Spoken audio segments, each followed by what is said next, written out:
Greg Harrison stood near the entrance of Exhibition Hall 7, trying not to look bored. His uniform was pressed, his posture correct, but his mind wandered. 3 hours of watching aliens examine human artifacts would make anyone's attention drift. The space station Harmony Point was massive, a neutral ground where different species met to talk and trade.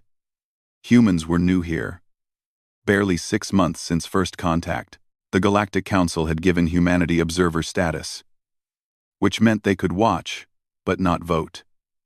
Greg's job was simple: keep the human diplomats safe and try not to embarrass the species. He was a former Marine, 10 years of service before he took this quieter posting. At 32, Greg had seen enough action. Guarding diplomats at fancy exhibitions seemed like easy work. Most days it was. The exhibition hall gleamed with white walls and soft blue lighting. Display cases held items from Earth: books, tools, musical instruments, samples of art.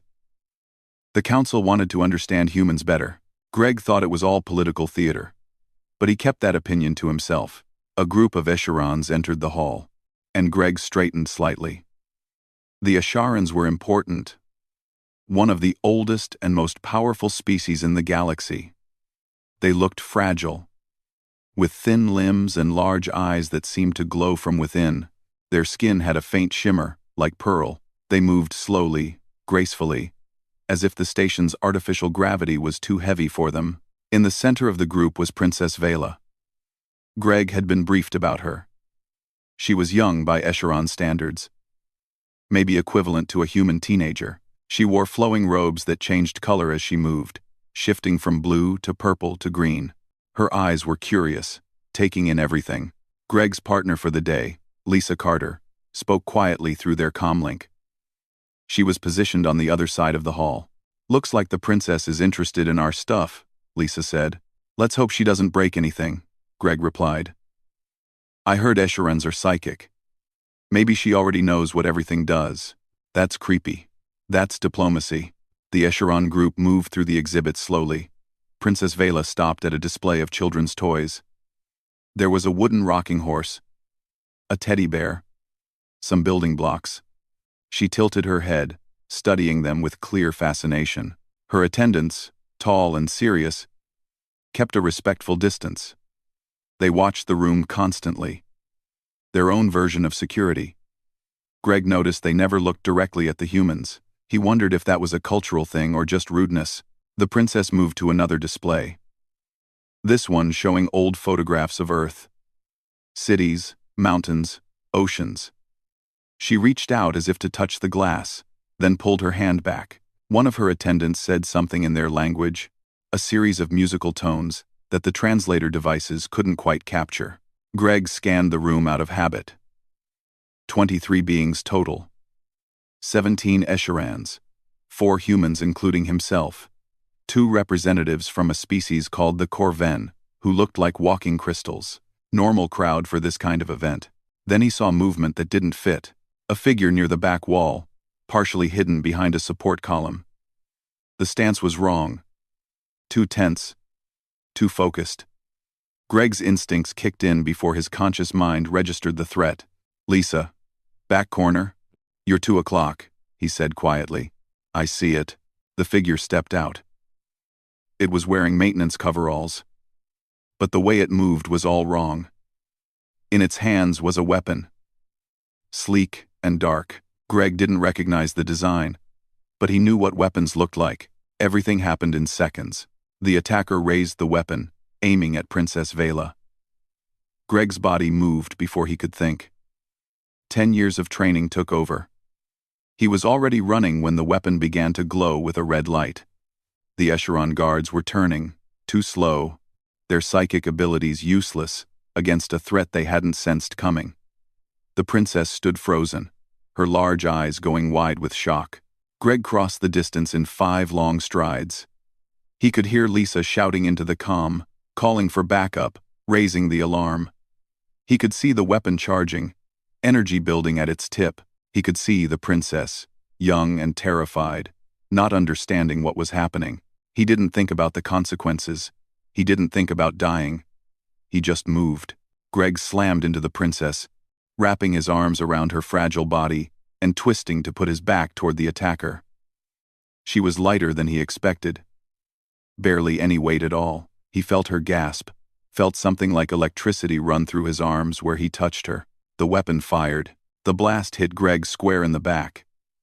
It felt like being struck by lightning and burned by fire at the same time. Every nerve in his body screamed. He could smell his own flesh burning, could feel his uniform melting into his skin. He held on to the princess, refusing to let go even as the pain tried to pull him under.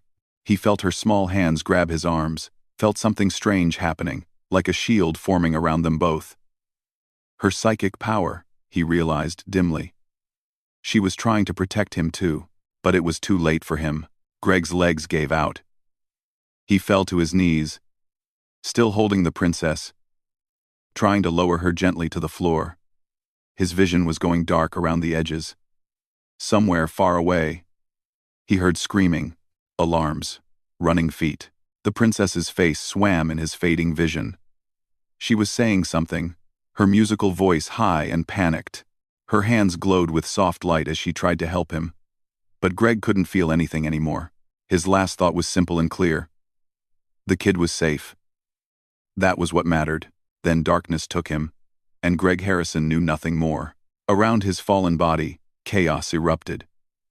The attacker tried to run, but Lisa brought them down with 2 shots. Echelon guards rushed forward, their usual calm shattered. Medical teams were already being summoned. Princess Vela knelt beside Greg's burned body, her hands still glowing as she poured her psychic energy into keeping him alive. She had never met a human before today. She had read about them, studied their violent history, learned about their dangerous world. But nothing had prepared her for this. A human, a stranger, had thrown himself in front of death to save her. Without hesitation. Without knowing if she was worth saving. Just because it was the right thing to do, the Echelon guards lifted Greg carefully onto an emergency medical platform. The princess refused to leave his side. As they rushed him to the medical bay, she kept her hands on him, using every bit of her power to keep his heart beating, his brain functioning. Emperor Theron, her father, received the news within minutes. The security footage was already being analyzed, the psychic impressions recorded and studied. Every member of the Echelon court would soon see what happened through Vela's eyes, feel what she felt in that moment.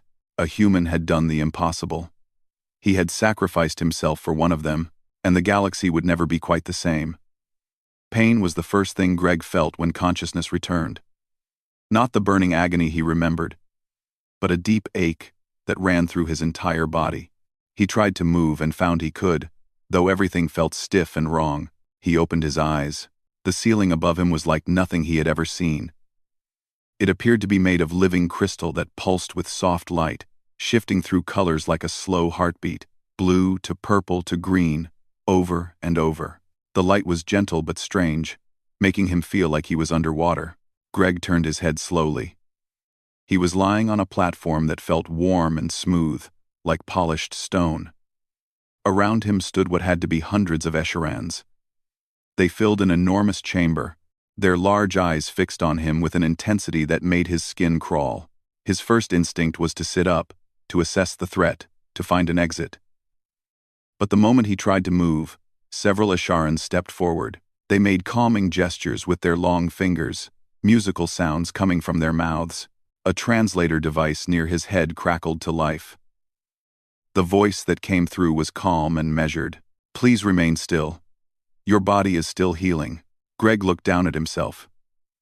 He was wearing a simple white garment, not his uniform. His arms were visible, and where he expected to see burns and damage, he saw only faint pink lines, like old scars. He should be dead. The weapon that hit him should have killed him instantly. "What happened?" he asked. His voice came out rough, his throat dry. Movement through the crowd. The Echelons parted like water, creating a path. Through it came Princess Vela, followed by an older Echelon, who wore robes of deep gold. The older one's presence made the others bow their heads slightly. Vela looked different from when Greg last saw her. Her eyes were tired, dark circles beneath them despite the alien features. She moved to his side quickly, relief clear on her face. "You are awake," she said. Her voice came through the translator, but Greg could hear the emotion behind the musical tones. "We feared we lost you." The older Escheron stepped forward. When he spoke, his voice carried weight and authority. "I am Emperor Theron, ruler of the Escheron Empire, and father to Princess Vela. You are in the royal court on our homeworld. You have been unconscious for 3 standard days." Greg's mind raced. 3 days, the homeworld. He tried to process that.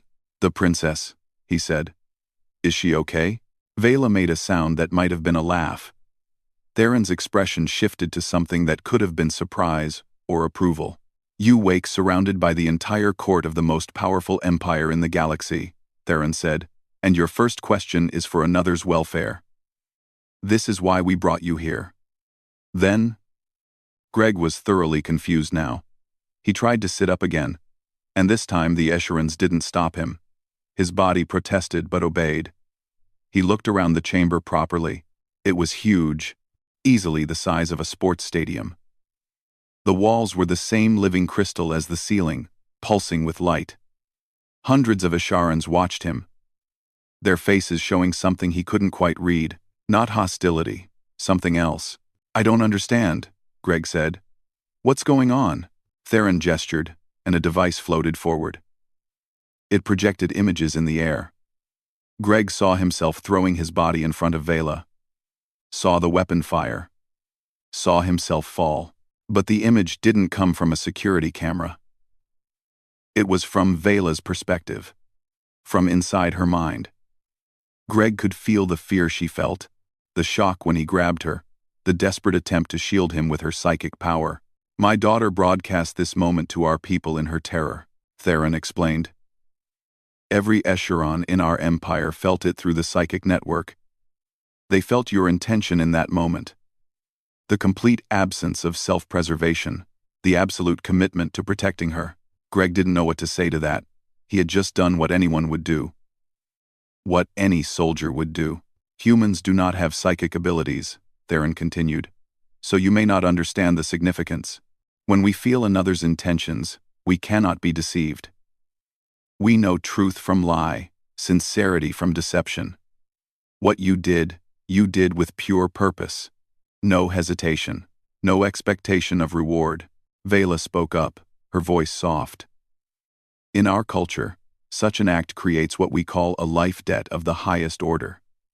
You gave your life for mine without knowing if I was worth saving, without knowing anything about me except that I needed help. You were a kid in danger," Greg said simply. "Of course I helped." The translator must have worked, because a wave of reaction went through the assembled Escherons. Whispers. Musical tones rising and falling. Theron raised a hand, and silence returned. "This is the human perspective we have tried to understand," Theron said. "My people evolved on a peaceful world. We developed our minds because we had no natural predators. No reason to develop physical strength. We do not have the instinct you displayed. To us, your action is nearly incomprehensible. Nearly divine." Greg felt uncomfortable with that description. "I'm not divine. I'm just a guy who did his job." "Your job was to protect human diplomats," Theron said. "Not an alien princess you had never met. Yet you acted anyway." "She needed help," Greg said again. He didn't know how else to explain it. Theron studied him for a long moment. "Our physicians used our most advanced technology to save you. Technology we rarely share with other species. Your injuries were severe. You should have died before we could reach you. But my daughter kept you alive with her power until we could begin treatment." Greg looked at Vela. She ducked her head slightly, a gesture that seemed bashful. "Thank you," he said to her. "You saved my life," she replied. "It was the least I could do." Theron stepped closer. "You must understand the political situation. The attack on my daughter was meant to kill her and blame your people. The attacker was captured. Under psychic interrogation, they revealed a conspiracy involving several council species who oppose human inclusion in galactic affairs. That got Greg's full attention. They wanted to frame humanity? They wanted to destroy any trust between our species and yours, Theron confirmed. They failed. Instead, through your action, you have created a bond that cannot be broken. Every Escharon who felt Vela's broadcast knows the truth of human character. At least, the potential of it. Greg rubbed his face. This was way above his pay grade. He was a security officer, not a diplomat. What happens now? He asked. Theron's expression grew serious. That depends on you. The conspiracy runs deep. Several species in the Council are calling for an investigation. Claiming the event was staged, they do not trust what they cannot understand. They fear humanity because you come from what they call a death world. A planet so dangerous that it breeds dangerous beings. Earth isn't that bad, Greg muttered. By galactic standards, it is a nightmare, Vela said quietly. Most species evolve on worlds with stable climates. Few predators. Abundant resources. Earth has extreme weather, natural disasters, diseases, countless predators. The fact that humans survived it all is remarkable. That you thrived is terrifying to some. Greg had never thought of Earth that way. It was just home. We can send you back to your people with full honors, Theron said. You have fulfilled the life debt through your sacrifice. You owe us nothing more. Or you can stay and help us prove the truth. Help us show the Council that humanity deserves its place among the stars. If I leave, the conspiracy wins, Greg said. Perhaps, but you would be safe. Greg thought about that for maybe 5 seconds. He hadn't saved the princess just to watch his entire species get blamed for her near death. I'll stay, he said. Let's find out who's behind this. Theron's expression shifted to something that might have been satisfaction. Vela smiled, her eyes brightening. Then you are truly welcome in our court, Theron said. He raised his voice, speaking to the assembled Escharans. His words came through the translator. This human has chosen to stand with us. He will have our full protection and support. Let it be known throughout the Empire. The Escharans responded in unison, a sound like chimes in the wind. It was beautiful and eerie at the same time. Greg wondered what exactly he had just agreed to, but looking at Vela's relieved expression, at the hope in her eyes, he thought maybe it was worth finding out. After all, he had already died once for her. Staying alive to help seemed like the easier option. The room they gave Greg was larger than his entire apartment back on Earth. The walls were the same living crystal as the rest of the Escharan palace, glowing softly with blue light. A wide window looked out over the capital city. All graceful towers and flowing architecture that seemed to grow from the ground rather than being built. Greg sat on the edge of the bed, which adjusted itself to his body weight automatically. Everything here was like that. Smart technology woven into every surface. It made him nervous. He preferred things that didn't think for themselves. A chime sounded at the door. Not a knock, just a pleasant musical tone. Come in, Greg said. Princess Vela entered, followed by an Escharan that Greg hadn't met yet.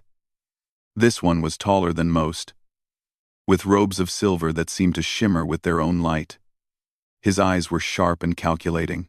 This is Corin, Vela said. He is our chief investigator. Father assigned him to work with you on discovering the full extent of the conspiracy. Corin bowed slightly. When he spoke, his voice through the translator was crisp and professional. I have reviewed all available evidence from the attack. The weapon used was Talvek in design, but modified. The attacker was a hired mercenary, species unknown, with psychic shielding that prevented us from sensing their intentions until they acted. Greg stood up. Psychic shielding? That's possible? Rare, but yes, Corin said. It requires expensive technology and suggests significant funding behind the conspiracy. What did the attacker say under interrogation? Corin's expression darkened. They took poison before we could establish a deep psychic link. We got fragments, names, places, but nothing complete. Whoever organized this made sure loose ends could not talk. That sounded like professional work to Greg. Not random extremists, but organized criminals or intelligence operatives. What about security footage from the station? Greg asked. Being analyzed, Corin said. But Harmony Point has thousands of visitors daily. Tracking one individual through that crowd is difficult. Vela stepped forward. I thought it might help if I explained more about our people. So, you understand why your action meant so much. Greg nodded. I'd appreciate that. They sat in chairs that formed themselves from the floor, another piece of technology that made Greg's skin crawl. Vela folded her hands in her lap, clearly thinking about how to begin. Escherans evolved on a world called Eshara Prime, she said. It is a paradise by most standards. Warm, stable, few dangerous animals. Our ancestors did not need to fight to survive. Instead, they developed psychic abilities to communicate and sense each other's emotions. Over millions of years, these abilities became stronger. Sounds nice, Greg said. It was. It is. But it made us weak in other ways. We cannot lie to each other.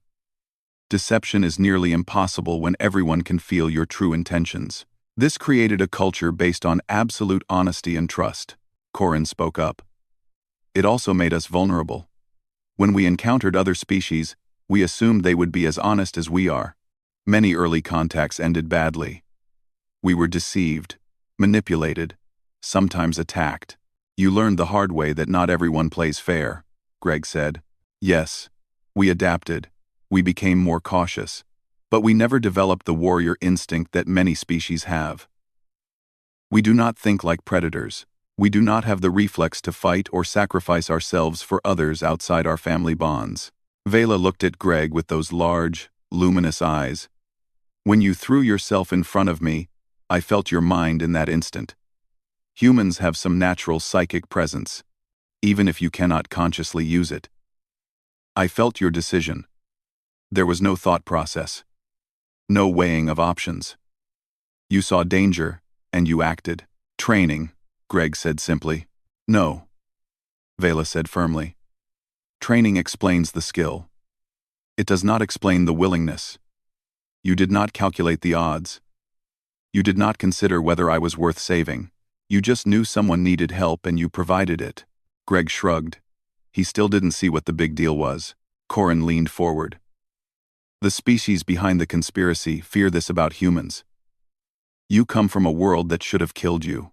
Instead, you became apex predators. You can be violent, aggressive, dangerous, but you also have this instinct to protect. It makes you unpredictable, dangerous in a different way than they expected. Who exactly are we talking about? Greg asked. We have strong suspicions about the Talvek Consortium, Corin said. They are a major power in the Council, presenting themselves as neutral peacekeepers. But their economy depends on maintaining the current power structure. Human industrial capacity and adaptability threatens their position. They wanted to kill the princess and blame us to keep us out of the council, Greg said. And to damage our empire's credibility, Corin added. If we could not protect our own royal family, how could we claim to be a major power? A chime sounded. This time it was a communication device on the wall. Corin touched it, and a hologram appeared. It was a human woman in a diplomatic uniform. Greg? It's Lisa. Relief flooded through Greg. Lisa. Are you okay? I'm fine. Worried about you, though. The Escherans whisked you away before I could even get a medical report. I'm alive. That's more than I expected. Lisa's expression was serious. We've got problems. The Talvek representative to the council is demanding an investigation into the incident. They're claiming it's suspicious that you survived when you should have died, suggesting maybe it was staged.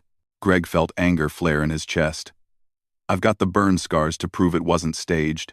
I know. But they're playing politics. They're saying maybe the weapon was set to stun, not kill. That you and the princess planned it to gain sympathy. That's insane. It's effective. Several council species are calling for hearings. They want you to testify. Corin and Vela exchanged glances. Vela spoke up. That could be a trap. If they get you in front of the council, they control the narrative. Or it's an opportunity, Greg said. Let them question me. I've got nothing to hide. Lisa shook her head. Greg, you're not a politician. These people will twist your words. They've had centuries to perfect this game. Then I won't play their game, Greg said. I'll just tell the truth. Corin made a sound that might have been approval. Simple honesty. It might work. The Asharans can provide psychic testimony that you are being truthful. They cannot dismiss that easily. They'll try, Lisa warned. I've been briefed on council procedure. It's designed to favor established powers. Humans are still outsiders. Greg stood up and walked to the window. The Escharon city spread out below, beautiful and peaceful. These people had saved his life. The least he could do was fight for them the way they were fighting for humanity. Set up the hearing, he said. Let's get this done. Lisa looked worried but nodded. I'll inform our delegation. They'll want to prep you. No prep, I'll just answer the questions. Greg. Lisa, I'm not smart enough to outthink alien politicians. But I'm honest enough that they can't trip me up. That's going to have to be enough. Lisa sighed, but there was a small smile on her face. Same old Greg. Okay. I'll let them know. Be careful. The hologram vanished. Greg turned to find Vela watching him with an expression he couldn't read. You are either very brave or very foolish, she said. Probably both, Greg admitted. Corin stood. I will continue investigating the conspiracy. If we can find hard evidence before the hearing, it will strengthen your testimony. 7. What should I do? Greg asked. Rest, heal, prepare yourself. The council will not be gentle. After Corin left, Vela remained. She moved to the window and stood beside Greg, looking out over her world. I have been studying humans since we made first contact, she said quietly. Reading your history, your literature, trying to understand. I read about your wars, your violence, the terrible things humans do to each other. I thought I understood what you were. A dangerous species from a dangerous world. We can be dangerous, Greg said. Yes. But you can also be this. She gestured at him. Willing to die for someone you do not know. Not because of duty or honor or reward. Just because it was right. Most humans would do the same. I am beginning to believe that. It terrifies some species in the council. A species that combines violence with compassion, strength with sacrifice. They do not know how to predict you, how to control you. Good, Greg said. Maybe they should worry a little. Vela's expression shifted to something that might have been a smile. My father says humans will either save the galaxy or doom it. After meeting you, I think perhaps both. Greg didn't know what to say to that. He just looked out at the alien city and wondered what exactly he had gotten himself into. But he knew one thing for certain. He wasn't going to back down. Not when people were calling him a liar. Not when his species' future was at stake. The hearing was coming. Let them ask their questions. He would tell them the truth. And if the truth wasn't good enough for them, well, that was their problem. Greg spent 3 days working with Corin, going through security footage and witness statements. The Escharon investigator was thorough, almost obsessive. He would replay the same footage dozens of times, looking for patterns that Greg couldn't see. On the 4th day, they found something. There, Corin said, freezing the holographic display. This being. They appear in the background of 3 different locations in the hour before the attack. Always at a distance. Always watching. Greg studied the figure. It was humanoid but not human, with gray skin and no visible features. It wore the same kind of maintenance coveralls as the attacker. Can we identify the species? No. They are wearing a concealment suit. It masks biological signatures and psychic presence. Corin pulled up more footage. But watch their movement pattern. They are checking sight lines, timing security patrols. This was planned carefully. Professional work, Greg said. Whoever funded this knew what they were doing. They tracked the figure through multiple cameras until it vanished into a maintenance corridor. After that, nothing. The attacker must have changed clothes in there, Corin said. They came out looking different, and we lost them. Greg rubbed his eyes. He had been staring at screens for hours. What about financial records? Someone paid for this. Money leaves traces. We are investigating, but it is difficult. The Talvec Consortium uses many intermediaries. shell companies, false identities. They have centuries of practice hiding their activities. A chime sounded. Lisa's voice came through the communication system. Greg, we have a problem. The human delegation quarters are being evacuated. Someone found a suspicious device. Greg was on his feet instantly. What kind of device? Unknown. Security is checking it now. But several Escheron diplomats were visiting us when it was discovered. They're still inside. Greg looked at Corin. How fast can we get to Harmony Point? Transport ship is ready. 10 minutes. They ran. The transport was small and fast, designed for quick jumps between the Escheron homeworld and the space station. Greg barely had time to strap in before they launched. The jump through faster-than-light travel made his stomach turn. But he ignored it. When they arrived at Harmony Point, the docking area was in controlled chaos. Security teams everywhere. People being evacuated, alarms flashing. Lisa met them at the airlock. Her face was tight with tension. The device is in the main conference room. Our bomb squad says it's like nothing they've seen before. Probably alien tech. Where are the Escheron diplomats? Greg asked. Still inside. The device is blocking the door. Some kind of energy field. We can't get to them and they can't get out. Greg's mind raced. Is it a bomb? We don't know. It could be a bomb. Could be something else. But if we try to cut through the field, it might trigger. Corin closed his eyes, his psychic senses reaching out. I can feel them. 3 Echerons, trapped and frightened. The device is emitting some kind of interference. I cannot maintain a clear connection. How long until your people arrive with proper equipment? Greg asked. 20 minutes, Lisa said. Maybe 30. Greg made a decision. Take me there. Greg, if it's a bomb, then sitting here won't help. Let's go. Lisa led them through the corridors at a run. Other security officers joined them, forming a quick response team. When they reached the human delegation quarters, Greg could see the problem immediately. The conference room door was surrounded by a shimmer in the air, like heat waves. The device sat in the center of the room, visible through the transparent door. It was about the size of a briefcase, covered in alien symbols that pulsed with red light. Through the door, Greg could see 3 Echerons huddled against the far wall. They looked terrified, their usual grace replaced with panic.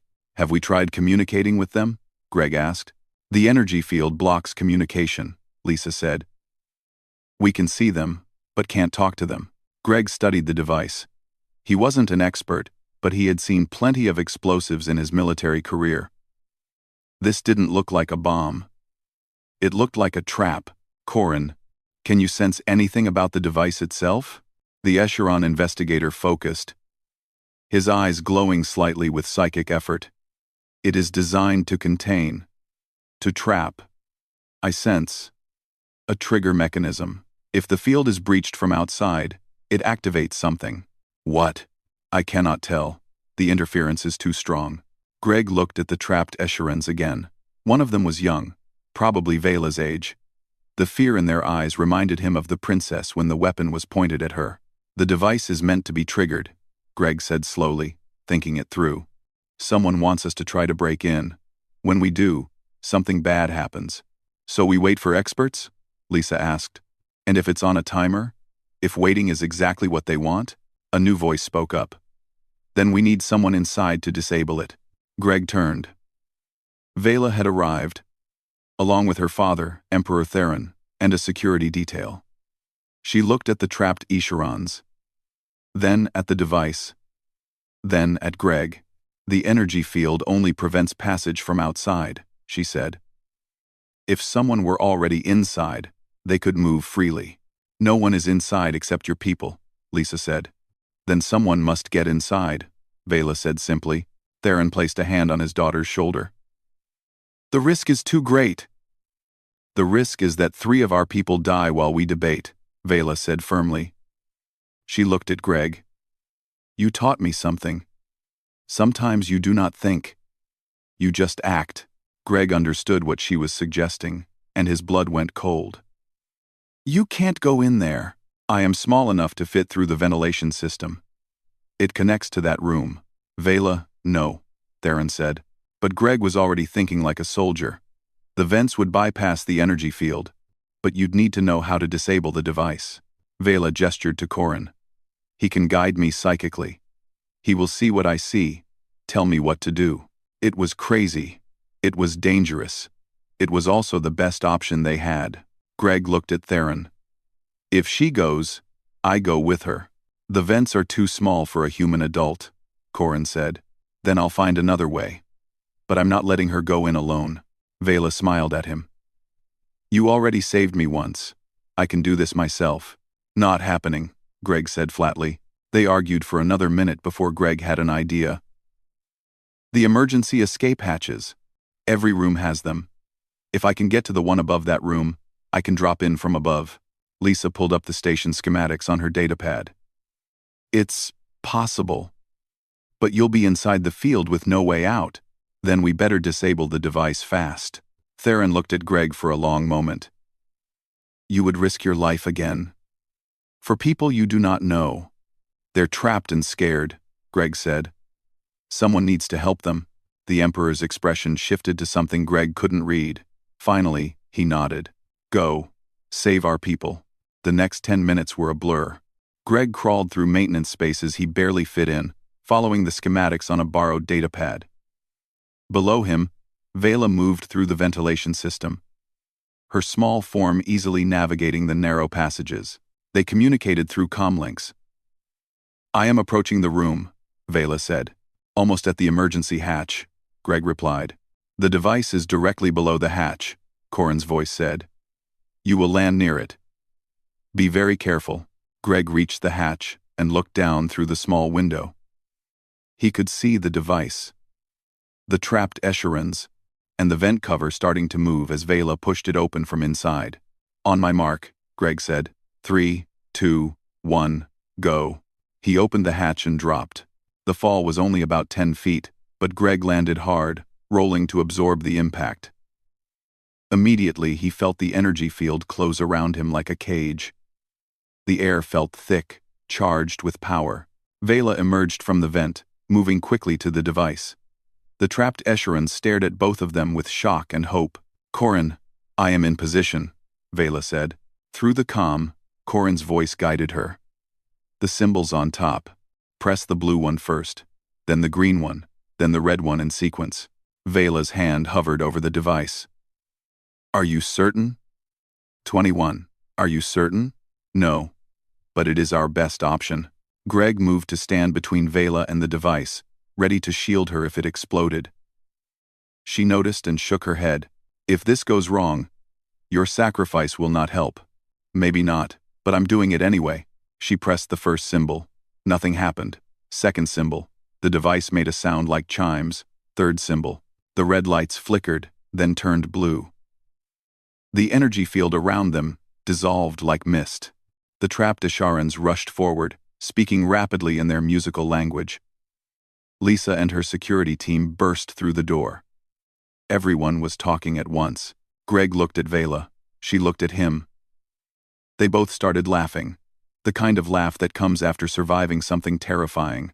We have to stop meeting like this, Greg said. I believe humans have a saying, Vela replied.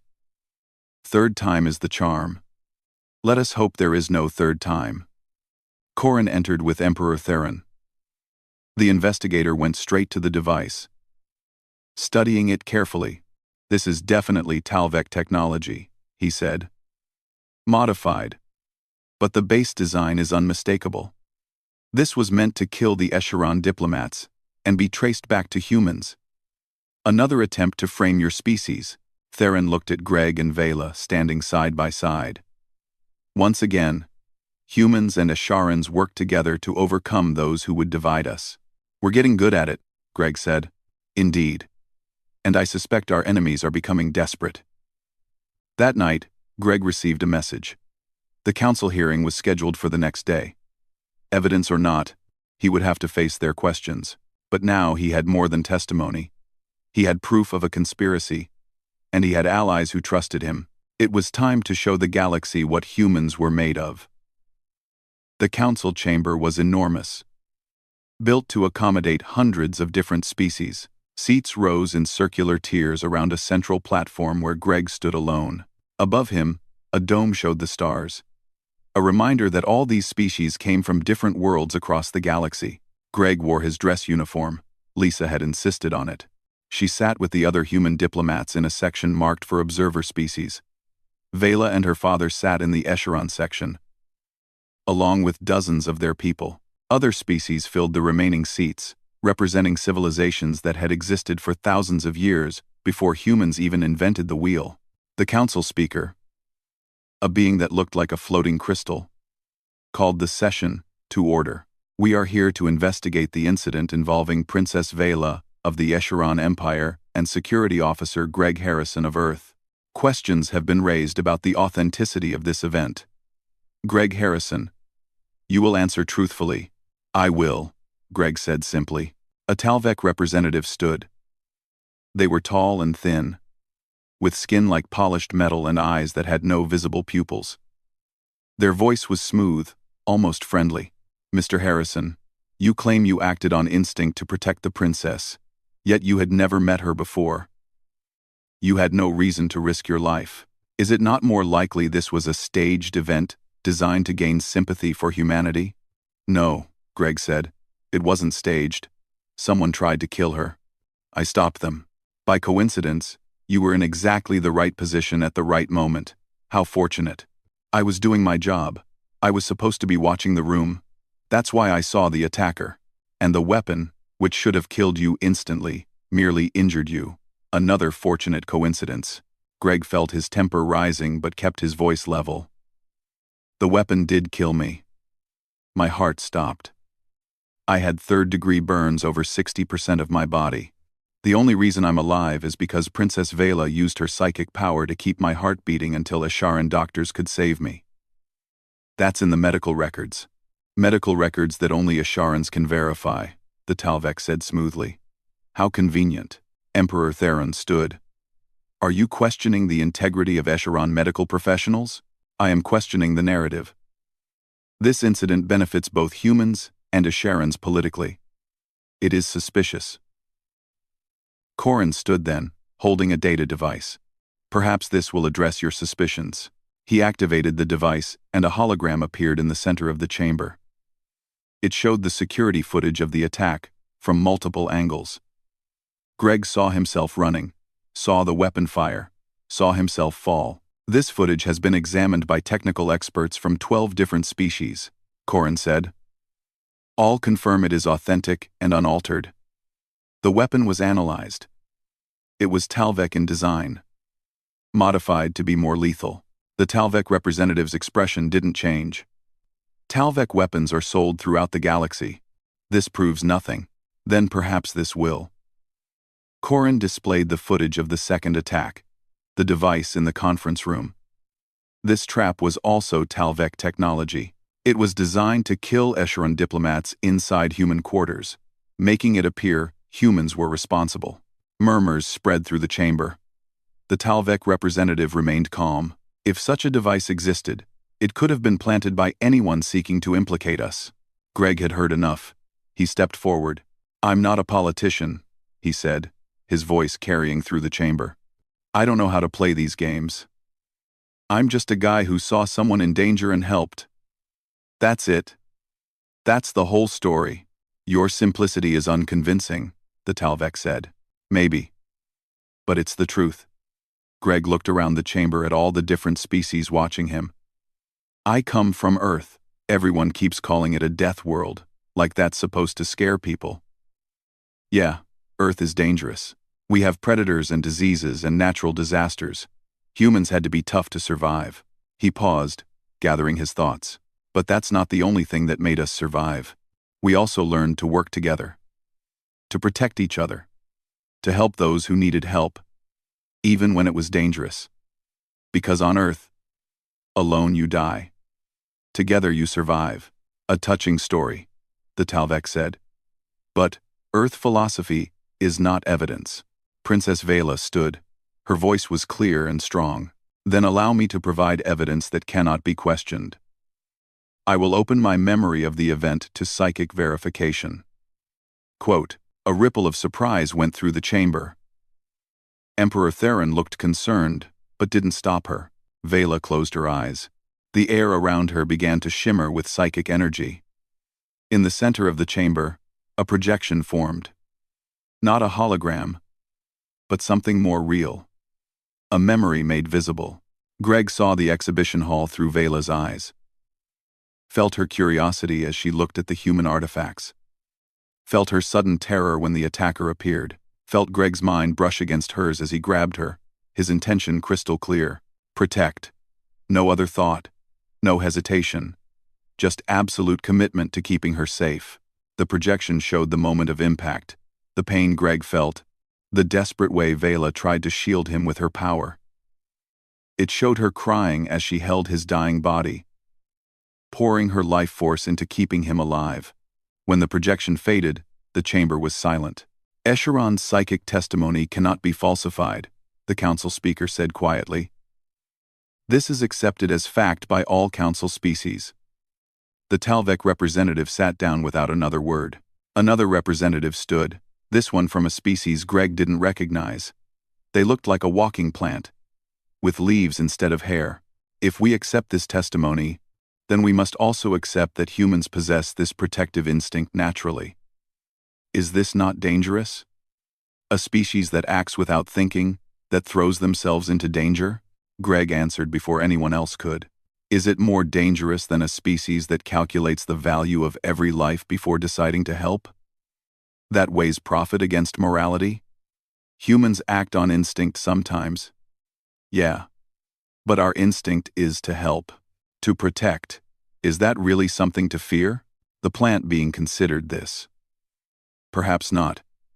But it is something we must understand. Emperor Theron stood again. If I may address the council. The conspiracy against humanity and the Escharon Empire runs deeper than these two attacks. Our investigation has uncovered financial records showing payments from Talvek corporate interests to known mercenaries and assassins. We have testimony from captured agents. We have proof. He gestured and Corin displayed more data.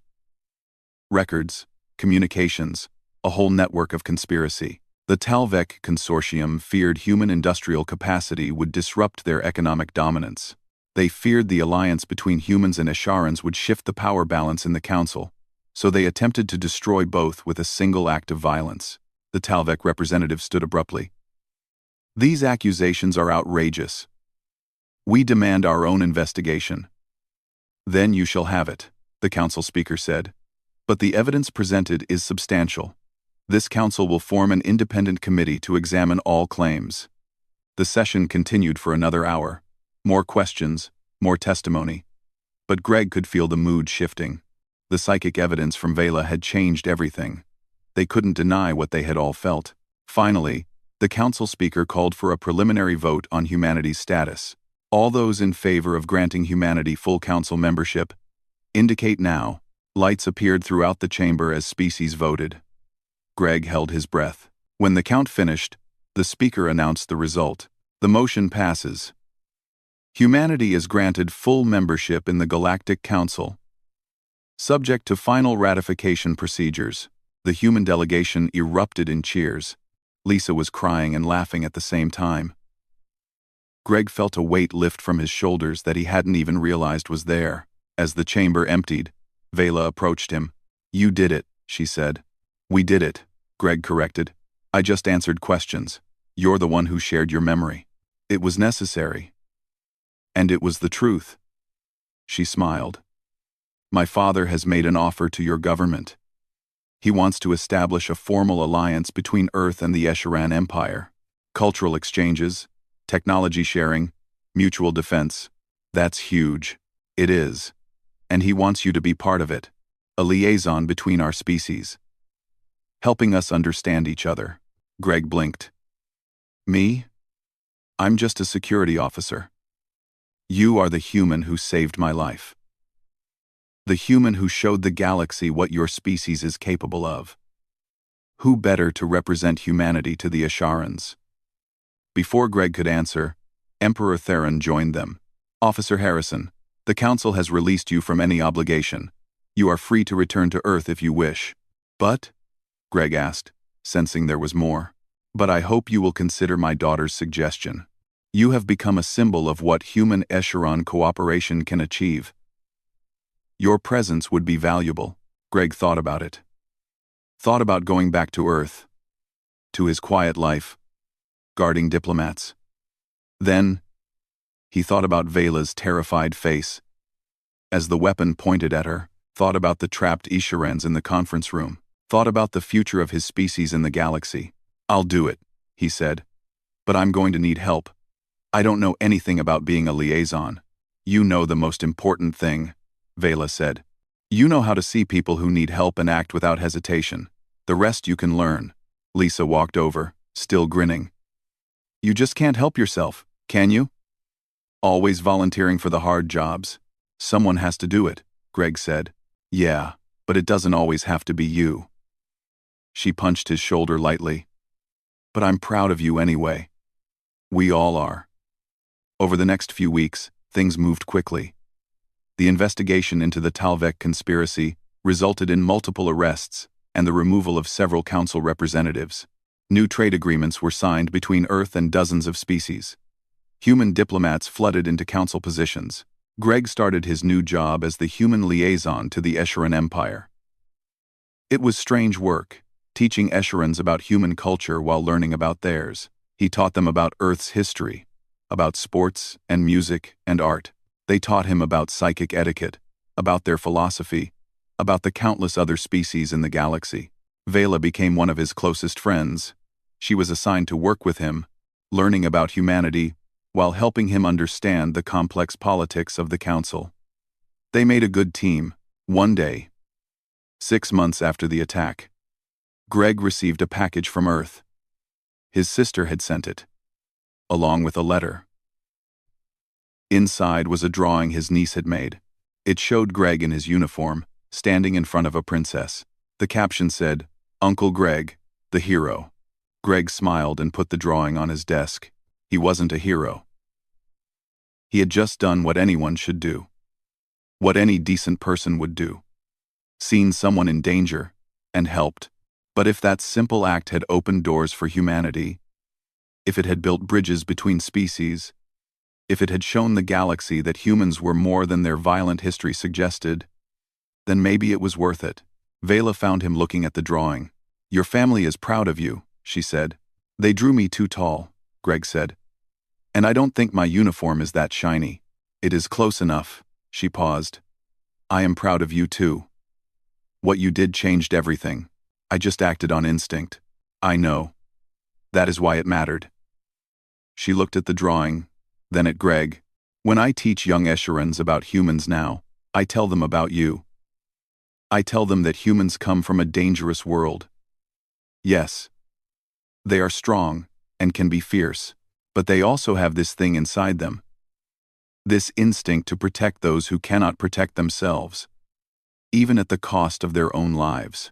Most humans are like that," Greg said. "I'm not special, perhaps. But you were the first to show us. The first to prove it. That makes you special enough." Greg didn't know what to say to that. He just looked out the window at the Escheran city, thinking about how far he'd come from that exhibition hall. From a simple security officer to a liaison between species. From a guy doing his job to a symbol of human-alien cooperation. All because he saw a kid in danger and acted without thinking. Maybe that was the real human story. Not the wars and violence everyone feared, but the simple instinct to help, to protect, to do what was right. Even when it was dangerous, the galaxy was learning that now, thanks to one impulsive act of protection. And Greg Harrison, former Marine, security officer, and now liaison to the Escheran Empire, thought that maybe that was enough.